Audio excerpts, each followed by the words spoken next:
Growing up in Omaha, Nebraska was cool.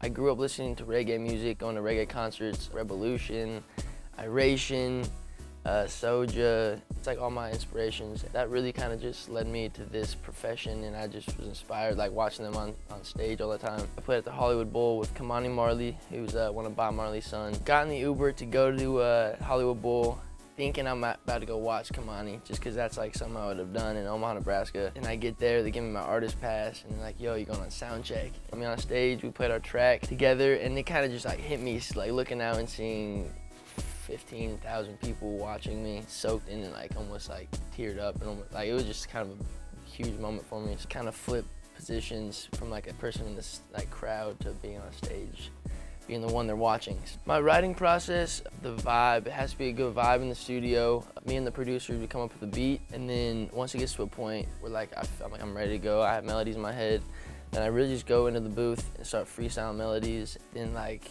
I'll find a melody I like and I'll just fill in words, and then it kind of just wrap it up. Like if I like one melody for the hook, I'll be like, yo, put that for the hook, and just loop it, and I'm gonna try to come up with some words real quick, and then I'll just go to the verse. So yeah, it kind of comes naturally. It's not like a forced thing. If I'm not feeling it, I'll be like, yo, I'm gonna go outside for a little bit and chill. My fans are awesome because, I mean, they put in so much time, like even if it's just on Twitter or Instagram, always staying in touch with me and shouting out my music and just showing a lot of love even when I'm not on social media. And you're always cool, and I love meeting you guys, but so thank you guys for all the support. One of my favorite moments with a fan was a girl that came from Europe to New York by herself. She gave me a portrait. She drew like a pencil drawing, and it literally looked like the exact picture. It was an unbelievable drawing, so that just meant a lot to fly all the way from Europe by herself. She was like 19 years old, and so that was just a very heartfelt moment.